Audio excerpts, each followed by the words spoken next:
Hey there guys, how's it going? It's Ron from AverageCanadianTech here. Today we got a Galaxy A21s in. Hopefully you like the new intro by the way as well. Um, I mean, just basic, but it's out there now. It's better than having no intro, I guess. Let me know how you feel about it. Anyway, we can see that this screen is cracked in the bottom left corner there. Similar to most other A-series Samsungs, we're going to have to take out the SIM tray first. The back plastic piece will come off next, and once that's off, we can unscrew the frame that latches around the sides of the screen.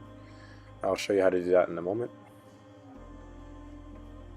For this phone, you will need heat for the screen to take it off, but for the back plastic, you don't necessarily need much heat, if any at all. You could use it, it would make peeling it away a bit easier, but as you can see in a second with the razor blade I'm using, once it's lifted up a little bit, it should be able to be lifted away with your nail or even a tool if you want to. What you will have to watch out for, even though it should disconnect on its own anyway, is the fingerprint scanner, just to make sure that the ribbon doesn't rip or get caught on the connection.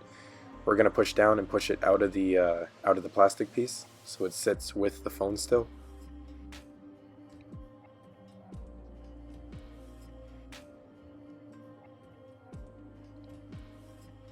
There we go, it just pulls away like that and the camera lens will come with it. Now we can start removing all the screws. We're going to speed through this portion. It's quite a lot of them. I believe there's about 14, 15 screws.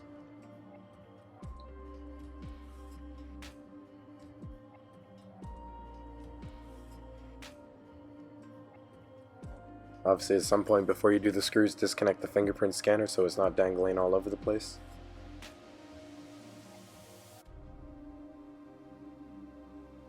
Once all the screws are out, now we can finally remove the plastic piece around the back. I was going to call it the frame, but I guess there's two frames to this phone.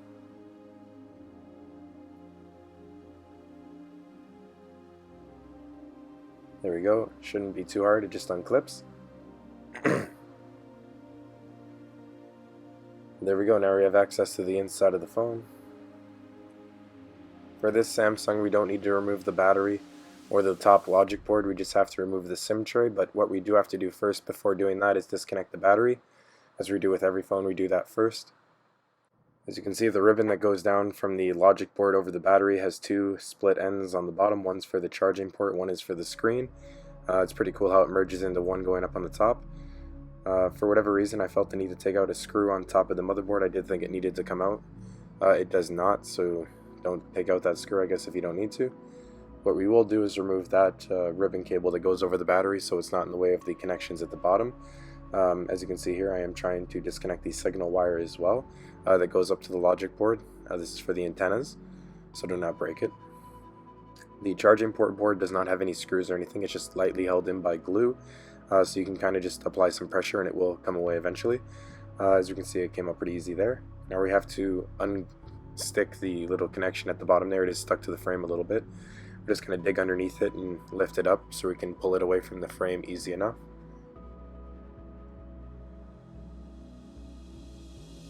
There we go, now it's disconnected. Now all we have to do is heat up the screen to about 80 degrees Celsius. In this case, I'm using a heat pad over to my right. If you don't have a heat pad, which I know a lot of people don't do, don't put it in the oven, please. Just use like a hair dryer or something like that if you have it. Don't keep it on it for too long because a hair dryer can overheat the phone and damage some stuff. But if you leave it on there for, say, about 10 seconds, 10-20 seconds, just scooting around the back of the phone while it's on high, or even on the screen, sorry, then the screen should be much easier to come away. Also, rubbing alcohol does help, even though this screen didn't necessarily need it. As you see, the razor did the job pretty well with heat. Not too many shards of glass left behind either. There is some still left in the corner from the original crack, but it came off pretty cleanly in that case. Hopefully yours does as well. Make sure to clean up the edges of the phone as best as you can. Make sure there's no debris, glue, glass, or anything like that. It will damage the new screen. It may not completely break it, but it'll affect something for sure. Once you're absolutely positive that the whole thing is cleaned up and is spotless, now we can start applying the glue. In this case, I'm using CP0002. You can use 0001 as well. You can use T7000, E8000, T8000. All of them are pretty much the same type of glue, multi-purpose water resistant, so for cell phones they work great in my opinion. Do not put it underneath the screen, only get it around the edges, because if you put it on the back of this phone at least, because it's an LCD, it will affect the backlight. Now we have to align the new screen up with the frame, of course, and it should go in pretty smoothly, just fall into place and be flush with the frame. We can see the connection coming through the bottom there, and we can put that into place there as well. It just kind of sticks down where the old glue was.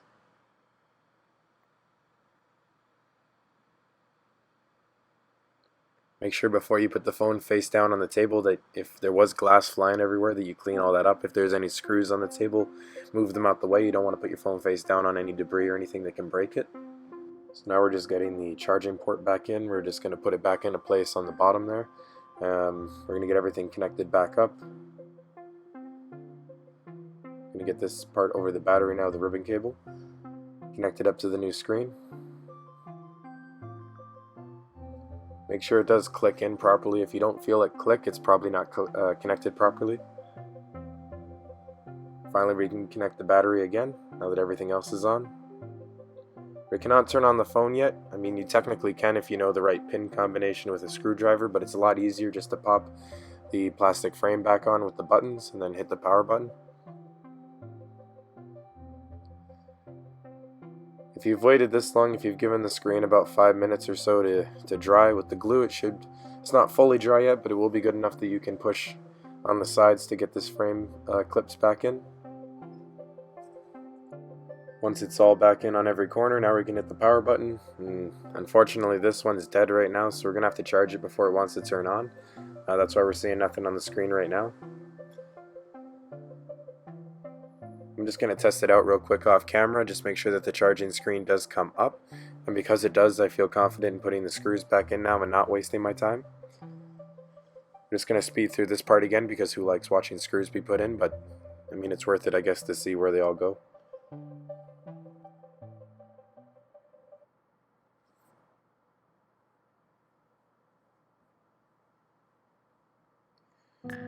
Almost finished this repair. Once we get all the screws back in, we pretty much only have to connect the fingerprint scanner, get the back plastic piece on again, put the SIM tray back in, and we are finished.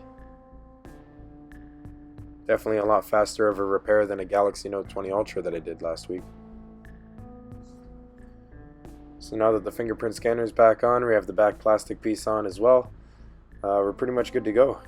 Don't forget that SIM tray. I almost did. We're going to get this phone in the corner there. We're going to charge it on the other side behind me. Other than that, this phone's pretty much done. So after we're done testing this out, that's pretty much how you do a Galaxy A21s screen repair. If you enjoyed the video, feel free to like and subscribe. If you didn't enjoy it for whatever reason, feel free to let me know why in the comments. It helps out a lot. I always want to improve. As you can see, it is charging, and we're going to turn it on right now, just to test out the touch functionality and everything like that. But yeah, guys, even if you want to send in your device for repair, I definitely do that nowadays too. I mean, I did it before, but not too many people knew about it because I didn't publicly say it. But yeah, if you want to send in your device, just email me at the email in the description. I'll be happy to set it up for you if you want to get it done. Anyways, we're just going to finish up testing the device here, and it turns on.